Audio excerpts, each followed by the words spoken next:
Subscribe the channel and click the bell icon to get latest update। में आपका फिर से स्वागत है और आप देख रहे हैं डॉक्टर अमृत दहिया को। इस वीडियो में हम डिस्कस करेंगे वेक्टर मीडिएटेड जीन ट्रांसफ़र। तो ये प्लांट्स के अंदर हम डिस्कस कर रहे हैं। तो प्लांट्स में जीन ट्रांसफ़र किए जाते हैं तो वेक्टर मीडिएटेड एंड वेक्टरलेस दो तरीके होते हैं। वेक्टर के माध्यम से भी कर सकते हैं और वेक्टर के बिना भी हम कर सकते हैं।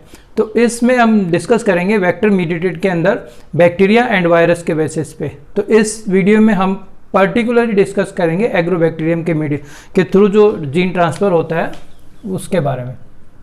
तो यहाँ पर पर्टिकुलर जो बैक्टीरिया यूज किया जाता है वो है एग्रोबैक्टीरियम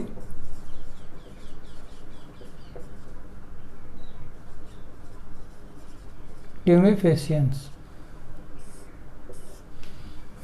एग्रोबैक्टीरियम ट्यूमिफेसियंस ये जो बैक्टीरिया है, इससे पहले मैं आपको बताना चाहूँगा कि ये जो कंटेंट हम जो डिस्कस करने वाले हैं, इस कंटेंट में हम जो है स्पेशली जैसे कि इसके ब्रीफ आइडिया के एग्रोबैक्टीरियम के बारे में थोड़ा सा हम लेंगे।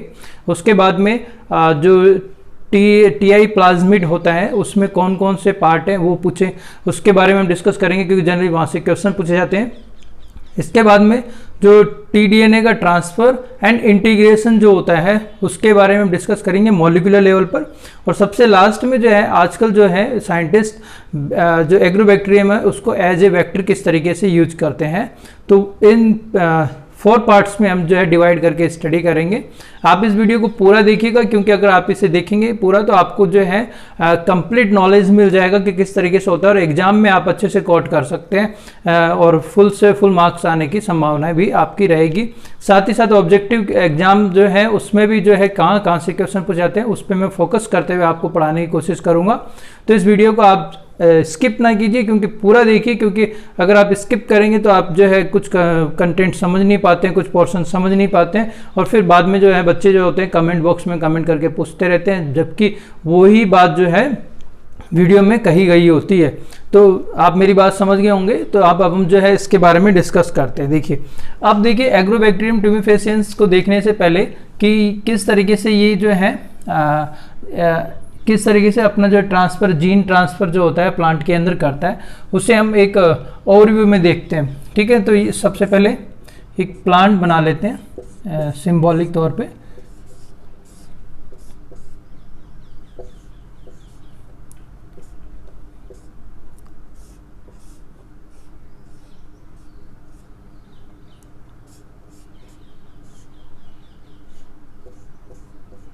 समझने के लिए, ठीक है। अब देखिए यहाँ पर जो एग्रोबैक्टीरियम है वो कैसा है, सॉइल बोर्न बैक्टीरिया है। तो वो आपको सॉइल जो पार्ट होगा उसमें आपको देखने को मिलेगा और ये स्पेशली क्या है, रोड से बैक्टीरिया है। तो कुछ इस तरीके से जो है आपको यहाँ पर देखने को मिलेगा। ठीक है, तो सबसे पहले एग्रोबैक्टीरियम के बारे में जैसे कि ब्रीफ आइडिया में लेना हो तो ये क्या है, सॉइल बोर्न बैक्टीरिया है। ठीक है, ग्राम नेगेटिव है। यहाँ से भी क्या होता है डायरेक्ट क्वेश्चन पूछ लिए जाते हैं। ठीक है, एंड इसकी शेप कैसी है, रोड शेप है एंड ये मोटाइल होता है। ठीक है, मोटाइल होगा ये। ठीक है, एंड साथ ही साथ इसकी जो फैमिली है वो है राइजो बीएसी। ठीक है, तो इस तरीके से ये कुछ पोर्शन है बैक्टीरिया के बारे में, एग्रोबैक्टीरियम के बारे में जो आपको पता होना चाहिए क्योंकि जनरली यहाँ से क्वेश्चन जो है बना लिया जाता है। ठीक है, तो सॉइल बोर्न है, ग्राम नेगेटिव है, रोड शेप है, मोटाइल होता है, फैमिली जो है राइजो बीएसी है। ठीक है, अब होगा क्या, अब देखिए ये किस तरीके से इन्फेक्ट करता है। अब जो है ये जो है यहाँ पर सॉइल के अंदर प्रेजेंट है। अब क्या होगा, बाई चांस जैसे कि जो स्टेम पार्ट है अगर उस पर कोई कट लग जाता है, जैसे कि हम क्या बोल सकते हैं कोई जो है वुंड क्रिएट हो गया है। ठीक है, पर्टिकुलर क्या है ये, कोई वुंड है, घाव क्रिएट हो चुका है।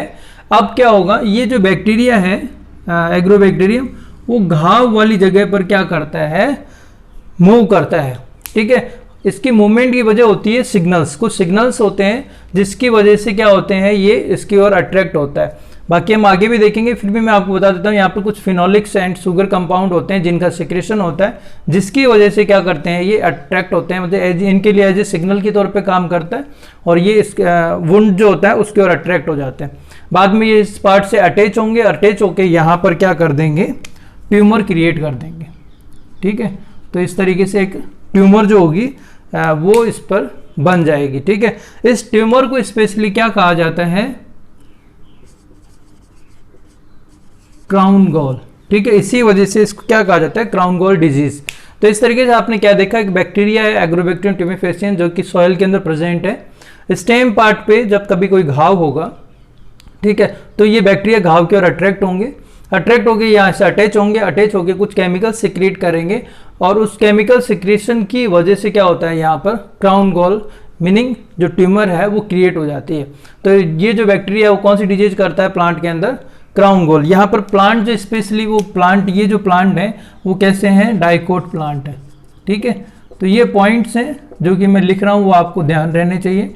ठीक है, इसी तरीके से हम देखेंगे ताकि आपके जो है समझ में साथ साथ आता जाए और इजी वे में आपको ये पता चल जाए कि क्वेश्चन भी कहाँ से पूछे जाते हैं। ठीक है, तो इस तरीके से एक डाइकोट प्लांट है जिसके स्टेम पे वुंड क्रिएट होता है, जहाँ पर ये बैक्टीरिया अट्रैक्ट होता है, अट्रैक्ट होकर क्या कर देता है, ट्यूमर कोज कर देता है। ठीक है, अब जो है स्पेशली यहाँ वाला थोड़ा सा पार्ट देख लेते हैं हम, क्या कि ये जो बैक्टीरिया है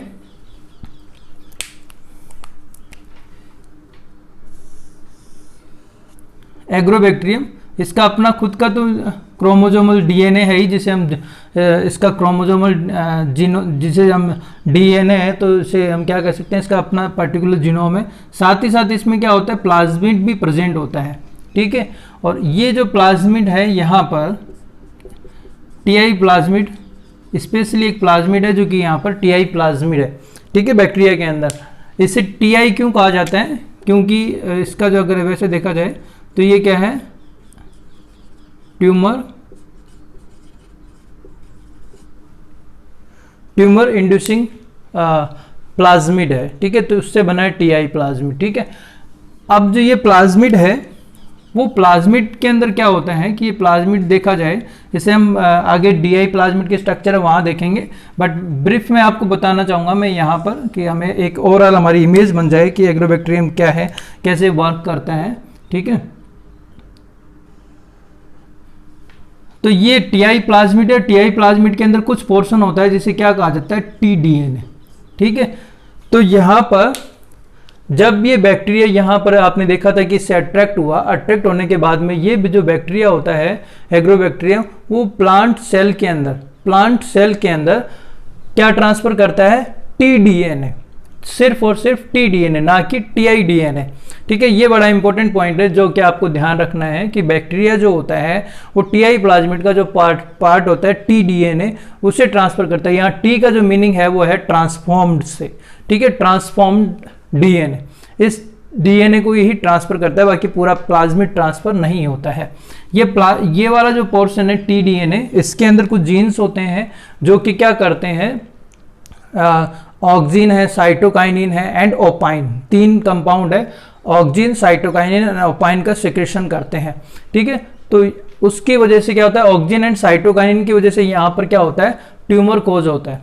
ठीक है, तो ये था एक ओवरऑल पिक्चर, ठीक है, जिसमें आपको ये समझ में आ जाए कि भाई एग्रोबैक्टीरियम ट्यूमेफेसियंस क्या है, किस तरह का बैक्टीरिया है, ये प्लांट को कहाँ अफेक्ट करता है, जैसे वुंड क्रिएट होगी और वुंड पर जो है अट्रैक्ट होंगे, अटैच होंगे और बाद में क्या करेंगे, अपना जो है प्लाज्मिड, टीआई प्लाज्मिड जो इनके अंदर प्रेजेंट होता है उसका टीडीएनए पार्ट ये प्लांट में क्या कर देते हैं, ट्रांसफर कर देते हैं। और ट्रांसफर करने के बाद में ये वाला जो टीडीएनए पार्ट है वो कुछ उसके अंदर जीन्स प्रेजेंट होते हैं, जिसकी वजह से यहाँ पर auxin, cytokinin and opine, in 3 compound का क्या होता है, सिक्रेशन होता है। तो ऑक्सिन एंड साइटोकाइनिन जो है यहाँ पर ट्यूमर कोज करते हैं, वहीं ओपाइन जो है ट्यूमर कोज नहीं करता है। ये जो है अपने आप में क्या है, बैक्टीरिया जो होता है उसके लिए न्यूट्रिशन है। ठीक है, तो प्लांट के अंदर जाकर जो है ये अपना क्या करते हैं, ओपाइन का सिक्रेशन करते हैं और फिर बैक्टीरिया जो होते हैं वो उसे अपटेक कर लेते हैं और उसका यूज करते हैं।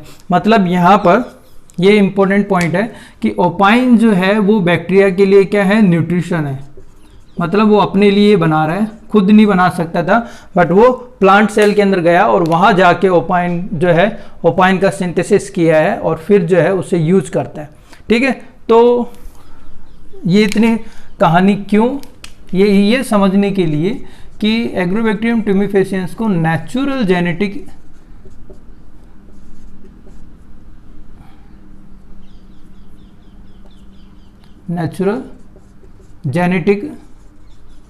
इंजीनियर कहा जाता है। ठीक है, इसे क्या कहा जाता है, एग्रोबैक्टीरियम ट्यूमिफेसियंस को नेचुरल जेनेटिक इंजीनियर। ठीक है, नेचुरल जेनेटिक इंजीनियर इसलिए क्योंकि आपने देखा कि भाई ये क्या करता है, जैसे कि आपको ये समझना होता है कि एग्रोबैक्टीरियम ट्यूमिफेसियंस जो है प्लांट को क्या कर देता है, ट्रांसफॉर्म कर देता है, इस वजह से इसे क्या कहा जाता है, जेनेटिक इंजीनियर कहा जाता है। बट आपसे कोई पूछे कि क्या ट्रांसफॉर्म किया, भाई ये तो इसमें टीडीएनए ट्रांसफर किया और ऑक्सिन, साइटोकाइनिन एंड ओपाइन का सिक्रेशन करने लग गया, तो इसमें क्या इसने ट्रांसफॉर्म किया है। ठीक है, तो यहाँ पर देखिए पॉइंट क्या है, जेनेटिक इंजीनियरिंग जो हम करते हैं उसका हमारा पर्पज होता है कि उस ऑर्गेनिज्म के अंदर ऐसे कुछ केमिकल्स या तो कम सिक्रीट हो रहे हैं या नहीं हो रहे हो, तो उसके अंदर हम कुछ उसके एक्सप्रेशन के अंदर चेंजेस करते हैं, तो नया कंपाउंड भी सिक्रेट कर सकते हैं या ऑलरेडी है उसका इंक्रीज भी कर सकते हैं। ये हमारा पर्पज होता है जेनेटिक इंजीनियरिंग के अंदर। तो ऑक्सिन, साइटोकाइनिन तो प्लांट के अंदर बन ही रहे होते हैं, इसमें कोई अलग से फैक्टर नहीं है, बट ओपाइन जो है वो प्लांट के अंदर सिंथेसिस नहीं होता है। तो यहाँ पर जो एग्रोबैक्टीरियम ट्यूमिफेसियंस है वो प्लांट की सेल के अंदर टीडीएन ट्रांसफर करेगा और उस टीडीएनए से ओपाइन का सिंथेसिस करेगा। ठीक है, जो कि प्लांट के किसी काम का नहीं है और सिर्फ खुद के काम का है। तो एक तरीके से ये जो ओपाइन जो प्लांट के अंदर बायोसिंथेसिस नहीं हो रहा था उसको जो है टीडीएनए के थ्रू एग्रोबैक्टीरियम ने पॉसिबल कर दिया। ठीक है, तो इसीलिए प्लांट क्या हो गया, ट्रांसफॉर्म। ठीक है, और इसी वजह से इसे क्या कहा जाता है, नेचुरल जेनेटिक इंजीनियर। ठीक है, तो ये थी पूरी कहानी कि किस तरीके से प्लांट के अंदर एग्रोबैक्टीरियम अपना टीडीएनए भेजेगा और किस तरीके से जो है केमिकल का सिक्रेशन करेगा और किस तरीके से प्लांट को ट्रांसफॉर्म करेगा। तो ये जब समझ में आ जाती है तो उसके बाद में अब जो है हम देखेंगे कि टीआई प्लाज्मिड की स्ट्रक्चर किस तरीके से होती है और टीआई प्लाज्मिड से टीडीएनए जो है वो प्लांट के अंदर किस तरीके से ट्रांसफर होता है उसका मॉलिक्यूलर। अब डिस्कस करते हैं ऑर्गेनाइजेशन ऑफ टीआई प्लाज्मिड। ठीक है, तो लोकेशन तो आपको पता होगा, बैक्टीरिया के अंदर जो उसका खुद का जीनोम तो है, क्रोमोसोमल डीएनए है, साथ ही साथ उसमें प्लाज्मिड भी है। प्लाज्मिड अपने आप में क्या है, एक्स्ट्रा क्रोमोसोमल डीएनए है। ठीक है, जो कि क्या होता है, इंडिपेंडेंटली रेप्लिकेट होता है। तो इसी तरीके से यहाँ पर जो टीआई प्लाज्मिड है वो भी अपने आप में क्या है, एक इंडिपेंडेंट डीएनए है जो कि इंडिपेंडेंट वेव के अंदर रेप्लिकेट होता है। ठीक है, ये अपने रेप्लिकेशन के लिए क्रोमोसोमल डीएनए के साथ में बाउंड नहीं है कि वो रेप्लिकेट होगा तभी ये रेप्लिकेट होगा, ये इंडिपेंडेंटली रेप्लिकेट होता रहता है। ठीक है, तो यहाँ पर ऑर्गेनाइजेशन ऑफ टीआई प्लाज्मिड जो है वो हम देखते हैं। पहले हम इसका डायग्राम बना लेते हैं ताकि इजीली जो है हम जो है इसको समझ सकें। ठीक है, तो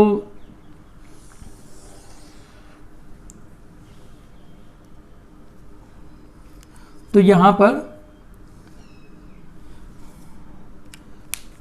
इसके अंदर कुछ पोर्शंस होंगे, उन पोर्शंस को ये डबल स्टैंडर्ड ही है। ठीक है, डबल प्लाज्मिड जो है वो क्या है, डबल स्टैंडर्ड है। ठीक है, बट बनाने में इसी तरीके से सिंबॉलिक तरीके से मैंने बनाया है। ठीक है, अब इसमें जो है हम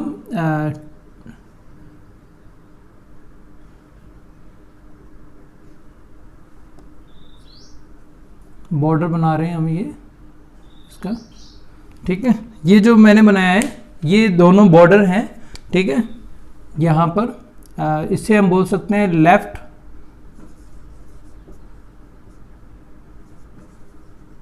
बॉर्डर एंड ये जो है राइट बॉर्डर। ठीक है, left border and right border. ठीक है, अब जो है इसमें जैसे कि मैंने बताया था कि टीडीएनए जो होता है उसमें ऑक्सिन, साइटोकाइनिन एंड ओपाइन के लिए जीन होते हैं, तो वो जीन जो है वो बना देते हैं हम। ठीक है,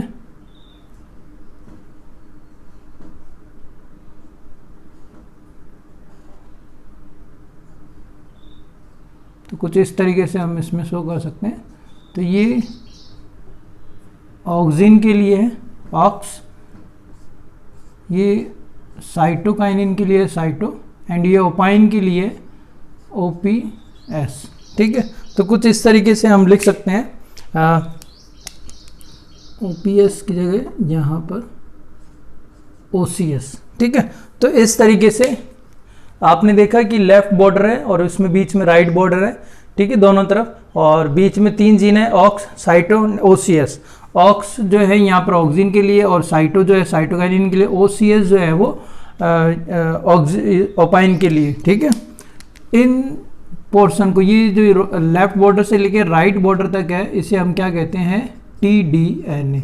ये पूरा का पूरा क्या बनाता है, TDNA, राइट। यहाँ पर जो राइट बॉर्डर और लेफ्ट बॉर्डर जो दोनों ही हैं वो रिपीट सीक्वेंस हैं, और ये जो है 25 बेस पेयर की बनी होती है। ठीक है, कंजर्व्ड रिपीटिंग सीक्वेंस है 25 बेस पेयर। ठीक है, तो ये आपको ध्यान रखना है। इसके अलावा जो है TI प्लाज्मिड है, ये पूरा का पूरा ना TI प्लाज्मिड। ठीक है, इसके अंदर और क्या क्या स्ट्रक्चर बनी होती है, जैसे कि ओपाइन का जीन तो यहाँ है, बट ओपाइन के कैटाबोलिज्म के लिए एक अलग से और जीन बना होता है।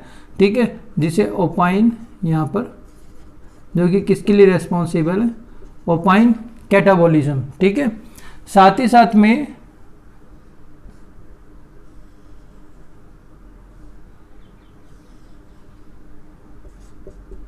विरुलेंस रीजन, ये भी यहाँ प्रेजेंट होगा, विरुलेंस रीजन। ठीक है, हम देखेंगे कि किससे मिलकर बना होता है, बट आपको ध्यान ये रखना है, बड़ा ही इंपॉर्टेंट पॉइंट है कि जो विरुलेंस रीजन होता है वो TDNA में नहीं होता है, TDNA के अलावा जो TI प्लाज्मिड का पार्ट है उसमें प्रेजेंट होता है, ये आपको जरूर याद रखना है। साथ ही साथ जो है यहाँ पर इसमें ओरिसाइट होगी, ओरिजिन ऑफ रेप्लिकेशन।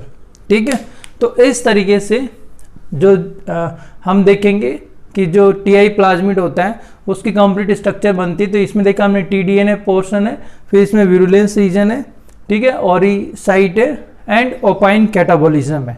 ठीक है, ये इस तरीके से स्ट्रक्चर होती है। अब हम 1 by 1 देख लेते हैं कि भाई कौन सा पार्ट किससे मिलकर बनता है। तो फर्स्ट जो है हमारे पास में है, यहाँ पर सबसे पहले जो हमें TDNA ही देख लेते हैं। या TDNA से पहले जो है पूरा जो TI प्लाज्मिड है उसके बारे में ध्यान पढ़ना जरूरी है।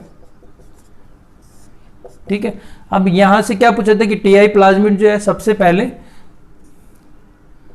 भाई बैक्टीरिया के अंदर प्रेजेंट है और इंडिपेंडेंट होगा, ये तो हमें पता ही है। स्पेसिफिक फीचर्स देख लेते हैं हम कि इसकी जो लेंथ है वो कितनी है, 200 किलो बेस पेयर है।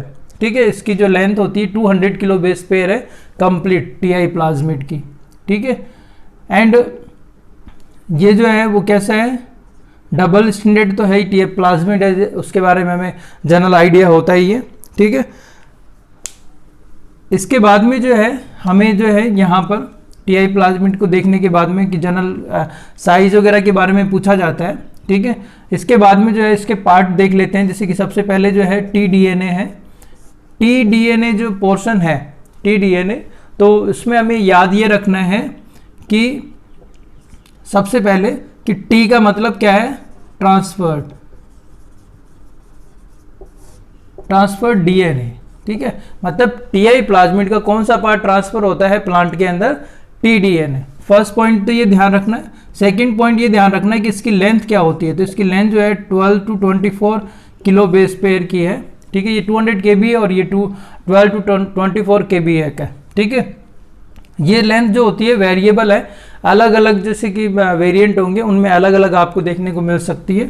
ठीक है, इसके बाद में जो बात याद रखने वाली है कि ये बनकर किससे मिलकर बना हुआ है, जैसा कि हमने उसमें डायग्राम में हम देख रहे हैं कि लेफ्ट बॉर्डर है, राइट बॉर्डर है, और बीच में इसमें जीन्स प्रेजेंट है। तो यहाँ जीन्स हम लिख सकते हैं ऑक्सो, साइटो एंड OCS। तो ऑक्स जो है वो ऑक्सिन के लिए रेस्पॉन्सिबल है, साइटो जो है साइटोकाइनिन के लिए रेस्पॉन्सिबल है, एंड OCS जो है वो ओपाइन सिंथेसिस के लिए रेस्पॉन्सिबल है। ठीक है, तो इस तरीके से TDNA जो है वो ट्रांसफर DNA 12 to 24 kb का होता है। इसमें 3 जीन प्रेजेंट होते हैं और इसके दोनों तरफ जो है क्या बॉर्डर प्रेजेंट है, लेफ्ट बॉर्डर ठीक है, left border and right border, ठीक है। ये दोनों ही सीक्वेंस क्या है, 25 बेस पेयर की होती है, ठीक है। इनके लिए हम लिख सकते हैं कि कंजर्व्ड रिपीट्स है, ठीक है, कंजर्व्ड रिपीट्स सीक्वेंस। तो ये पॉइंट जो है आपको टीडीएनए के बारे में ये चीज़ें जो है वो ध्यान रखनी है। इसके बाद में जो है वो हम देख लेते हैं विरुलेंस रीजन, ठीक है। सबसे इंपॉर्टेंट पॉइंट तो ये है कि ये जो है 8 ऑपेरॉन से मिलकर बनता है, ठीक है। ये जो रीजन है वो 8 ऑपेरॉन से मिलकर बना है, जिसके अंदर कौन कौन से जीन प्रेजेंट है, virulence A, B, C, D, E, F, G and H, ठीक है। तो ये जो है 8 ऑपेरॉन से मिलकर बना है और इसके अंदर ये जीन्स प्रेजेंट है, फर्स्ट पॉइंट। सेकंड पॉइंट ये है कि ये जो होता है आउटसाइड ऑफ टीडीएनए प्रेजेंट होता है, आउटसाइड ऑफ टीडीएनए। ये बड़ा इंपॉर्टेंट पॉइंट है कि आउटसाइड ऑफ टीडीएनए जो है ये प्रेजेंट होता है। थर्ड पॉइंट इसका है कि ये जो होता है responsible for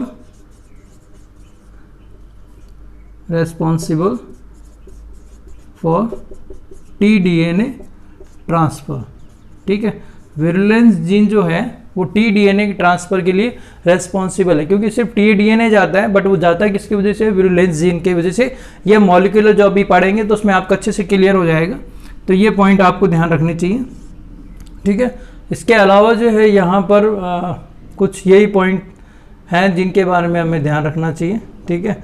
8 operon outside of T-DNA and responsible for T-DNA transfer, ठीक है। तो ये कुछ पॉइंट्स हैं। और बाकी ये जो होता है ट्रांसफ़र नहीं होता है, जैसे कि ये बैक्टीरिया के अंदर ही रहेगा, बट ये जो है इस तरह की प्रोटीन्स बनाएगा जो कि टीडीएनए को क्या करेगा, प्लांट के अंदर लेके जाएंगे, ठीक है। तो इस तरीके से विरुलेंस रीजन जो है उसके बारे में आपको जनरल आइडिया होना चाहिए, ठीक है। एंड नेक्स्ट है हमारे पास में ओरिसाइट है, जो कि किसके लिए रेस्पॉन्सिबल है, replication of plasmid,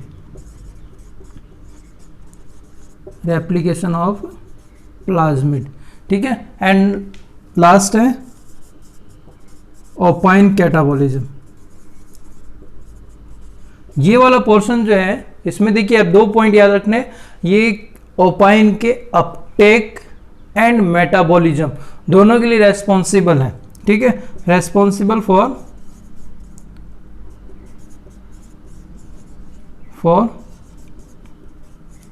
opine Uptake and metabolism.